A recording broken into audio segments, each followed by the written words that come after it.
Falsa, falsa e verdadeira, né? Então, fácil essa. O Gonçalves de Magalhães e Gonçalves Dias são de que movimento?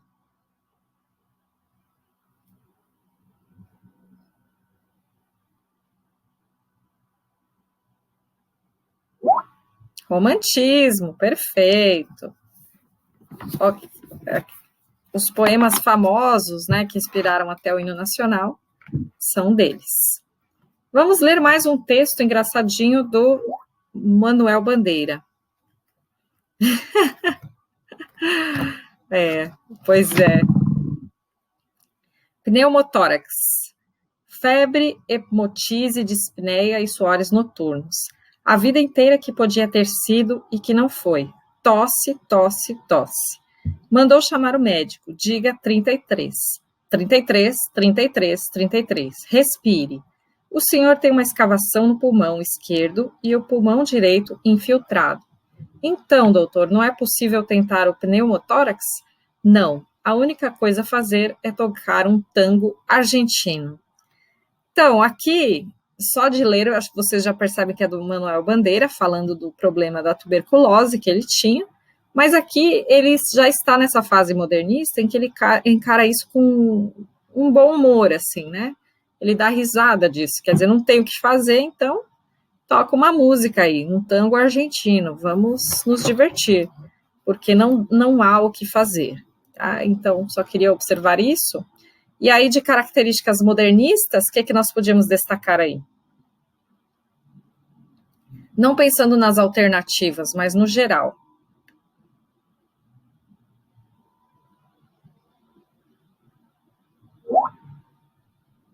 Travessão, diálogo, né? Isso, a forma, o humor, tudo isso faz parte, né? A ironia, tudo faz parte do modernismo. Uma linguagem, né, coloquial, então, bem tranquilo. A alternativa da 6 seria a letra A, só para vocês saberem. E a da 7 seria a D. A 8 também tem um trechinho que é aquele poema do sapo, do Manuel Bandeira, que diz assim: o sapo tanoeiro, parnasiano aguado, diz: meu cancioneiro é bem martelado. Vede como primo em comer os hiatos, que arte, e nunca rimo os termos cognatos. E aí ele está criticando, chamando de sapo, que tipo de poeta? A 6 é letra A. E a 7, letra D. E a 8, agora eu não sei se o Gustavo estava respondendo qual.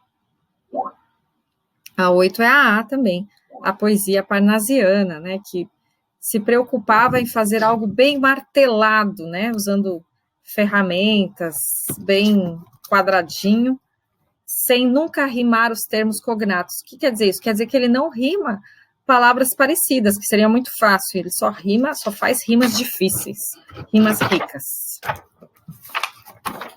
Virando a página, nós temos de novo um trecho do Macunaíma. E embaixo, no 2, tem o cartaz do filme. Falei para vocês que esse filme existe, foi lançado em 1969, sem muitos recursos de efeitos especiais, né? 69, tá? E aí diz assim: Macunaíma tremia que mais tremia, e o urubu sempre fazendo necessidade em riba dele. Era por causa da pedra ser muito pequetitinha. Vei vinha chegando vermelha e toda molhada de suor. E Vei era a sol. Foi muito bom para Macunaíma, porque lá em casa ele sempre dera presentinhos de bolo de aipim para sol lamber secando. Perceberam como é diferente, né? Que característica vocês percebem somando esse texto 1 com a fala no texto 2? Tá gostoso o coração, tá? Que alternativa vocês marcariam aí?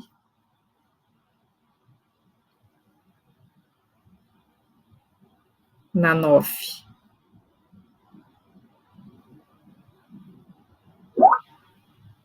A D, isso aí.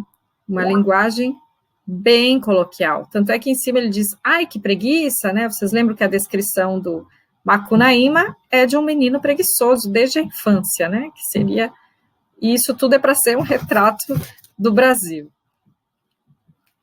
Na 11 tem aquele poema famoso do Oswald de Andrade, que diz assim, erro de português. Eu pulei o 10, porque esse poema do 10 nós já analisamos muitas vezes, tá? E aí a questão do jornal misturado e tudo mais. Então, a 10 é a resposta da letra B. A 11, erro de português. Quando o português chegou, debaixo de uma bruta chuva, vestiu o índio. Que pena, fosse uma manhã de sol, o índio tinha despido o português. E aí eles querem saber como é que você explica esse título, o duplo sentido desse título. Erro de português.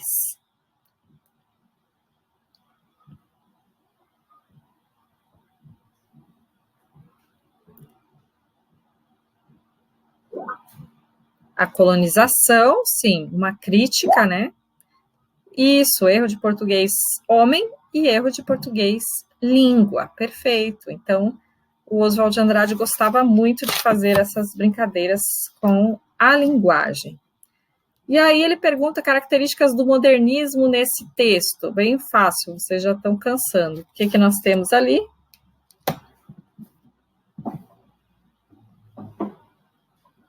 Pode ser quanto à forma, quanto ao tema.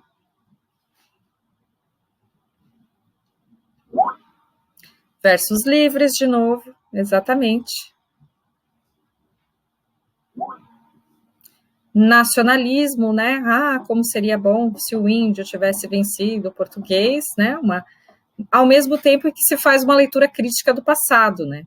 Não deixa de ser uma crítica ao indígena que não conseguiu enfrentar o português. E aí, então, linguagem e tudo mais. A 12 é bem interessante porque ela mistura a questão das variações linguísticas aí. Então, ele pega trechos de textos. Então, ali, ó, Rubem Braga. Mas muito lhe será perdoado, a TV, pela sua ajuda aos doentes, aos velhos e aos solitários. Senhor e sinhá, num mês ou 2 meses se há de casar. Eu os vi falar que os bugre eram uns bicho brabo. Morreu segunda que passou de uma anemia nos rins. E aí ele pergunta qual a diferença entre variação linguística e erro linguístico. Porque aí é uma questão que vocês vão dizer que esses autores cometiam erros de português? Ou o que a gente vai dizer? Então, por que eles usam essas mudanças?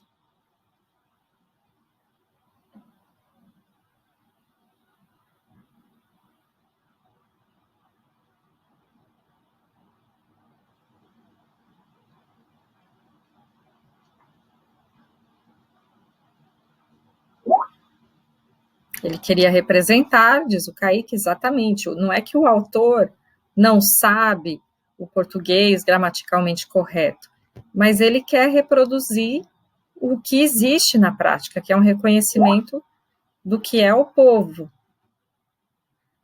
Quando não é possível comunicar, né? Quando não se comunica. Mas, às vezes, até entre um grupo eles se entendem e alguém de fora não entende. A gente precisa conhecer a cultura. Então, essas variações, elas fazem parte de uma cultura, de uma identidade, que era o que os modernistas queriam apresentar na sua poesia. Por isso que eles mostram muito, no Macunaíma aparece isso demais, né, nas falas, como as pessoas falam. Não sei se vocês lembram, Minha Vida de Menina trazia um pouco, né, a maneira como as pessoas falavam, então, alguns livros que a gente leu.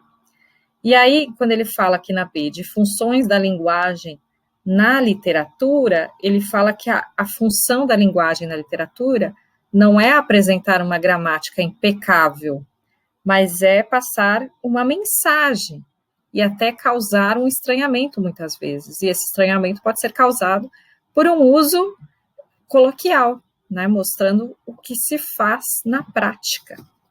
Então, eu vou parar por aqui. Eu tinha mais exercícios marcados, mas faltam só 3 minutos. Vocês devem estar com fome. E se vocês tiverem alguma dúvida, ainda podem colocar, que eu estou aqui à disposição.